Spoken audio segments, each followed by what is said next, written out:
All right, this is the president's final White House Correspondents Dinner. You're looking at live pictures from inside the hall right now. That is Whoopi Goldberg there taking pictures with people. This is one of the pastimes of the White House Correspondents Dinner. Everyone takes their picture with everyone else and shares them later on Twitter and beyond. A lot of fun in that room this evening. We just did see them serving coffee. That's the latest in the meal update. Wolf Blitzer right there as well. If they're serving coffee, it means that the speeches are about to begin soon.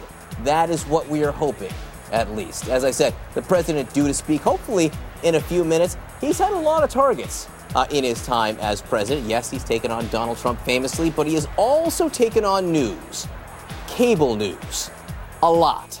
So on behalf of the cable news industry, Mr. President, we'd like to say you're welcome. Watch. Thomas Jefferson once said that if he had the choice between a government without newspapers or newspapers without a government, he would not hesitate to choose the latter. And clearly, Thomas Jefferson never had cable news to contend with. The History Channel is not here. I guess they were embarrassed about the whole Obama is a devil thing.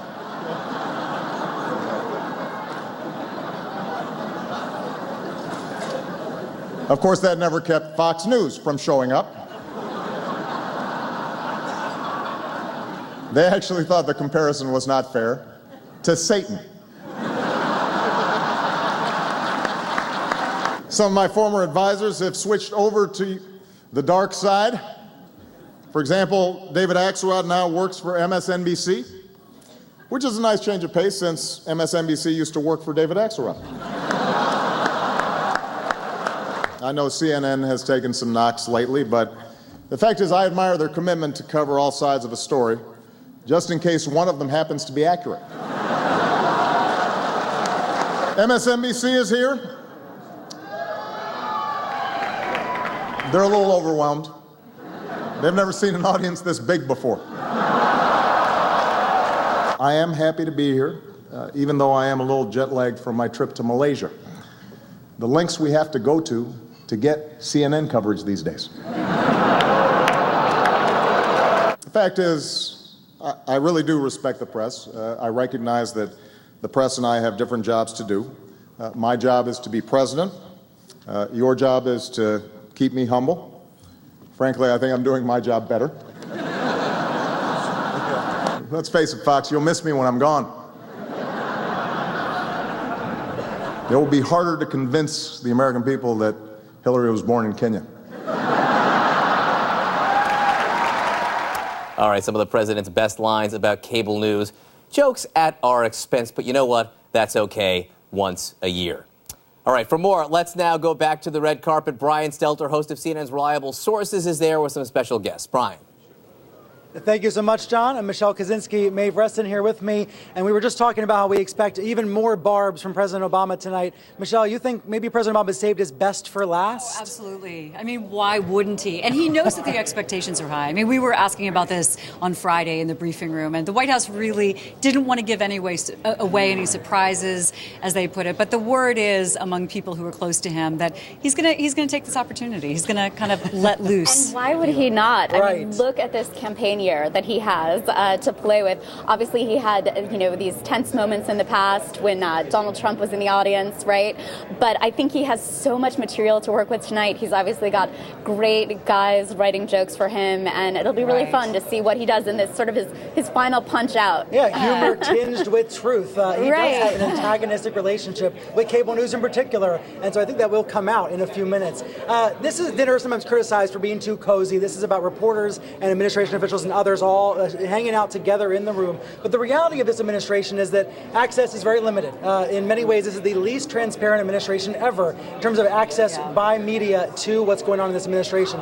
Michelle, give us an explanation of what that means day to day for White House correspondents. Well, it's extremely controlled, and I think that's been the criticism. I've only covered this administration, so it's hard for me to compare. But in speaking with colleagues who've covered multiple administrations, in fact, there was a survey that just came out in Politico, and among people who had covered more than one administration, the vast majority of them said that this is the least open. So it's kind of, they give you what they want to give you. They'll be open and transparent with what they want to talk about. but it is tough to get something beyond that. Extremely controlled, although people who cover candidates who are running for office say that really everything is like that. Yeah, maybe you found that on the campaign trail as well. I mean, it's such an interesting comparison. It's why this dinner is such an interesting event each year, because the Obama White House is so insular. There hasn't been that kind of joking, fun relationship that, for example, W had with the press. I mean, all of his nicknames but I mean, obviously, none of the presidential candidates out there this year are doing the same kind of thing that like John McCain did on his bus when we were all riding around in a half circle with him for the Straight Talk Express. The Straight Talk always Express, accessible to the media. right? Until the very end. But that age has passed, and so it's so fascinating to watch those dynamics here. The message is always very controlled. But I think that is sort of how things are now. Nobody wants to have that gaffe that gets out. God forbid the open mic, which still happens. Right. Nobody ever learns from that. Nobody ever wants to get too close or let anything fly before it's time. But sometimes I think that if it were more open and let's talk behind the scenes about things more, then it would just be a better relationship in general. And they also, they have YouTube and Twitter and everything now. Change. I mean, yeah, you think the about Obama White House versus now. Exactly. Just a couple of years ago, the Obama White House basically has created their own channel. It's what do you need reporters for when you want to get that kind of singular message out? And that's why it's more antagonistic. The next level. Yes, why exactly. have reporters when you have Twitter? Yeah, right. You see the president being friendly on the podium on the dais tonight, but the reality is not always so friendly with the press. I don't know him. I've covered President Obama for 2 years. I don't know that he knows who I am. I've never had a conversation with him. I've never had an opportunity to have more than a few words with him. And that's not, the kind of relationship that people have said they've had with others. That's very different than past presidents, It's a great way to keep this in perspective as we see him up there By the way, tonight. he's Snapchatting for the first time tonight. Is he? Yeah, I heard that from Snapchat. Well, John, we can keep an eye on the Snapchat, see what we're missing. It will be his first snap John, or his back to first you. Snapchat. Brian Stelter, thank you so much. I know the kids are using the Snapchat. I have the app. I get this screen. I don't really know what to do with it. But if the president can figure out, it gives us all hope. Brian Stelter, thank you so much. If you're looking at your TV screens right there at the bottom, we asked you all what the president should joke about tonight, and these are the results. You can see that 65% of you out there want him to joke about the 2016 race. I don't think there will be enough material. In second place was the Republican Party. Third place, cable news, Congress, and his birthplace. Brad, what do you think? The 2016 race, ample material? A lot of material. And I think on both sides, I think our Republican friends on the other side here are looking for some jokes at Hillary and Bernie's expense. We know Senator Sanders will be in the room. And I'm going to go out on a limb. I think there'll be a couple Bernie jokes as well. Why not? He's fired up millions of young people to get involved in politics. Obama knows that many of them will be watching tonight. So I think that there'll be some bipartisan ribbing, I think you'll see. I would bet you'll see some Biden and Warren jokes as well, by the way. I think you'll see some Warren jokes slip into there as well, just in case, the emergency. She's there, It's interesting. We just did see the Biden cam. That is the Biden cam. We've been watching all evening following Joe Biden, trying to shake everyone's hand in the entire room. We think he is getting close to the end. And there you can see Larry Wilmore up on the stage right there, the most nervous man in America. He's got a game face on right now. Don't you see that? Nervous man in America is Larry Wilmore. He's focused. Because the president's about to give his speech, and then Larry Wilmore's got to follow him, and all that poor man wants to do is look at his notes. All right.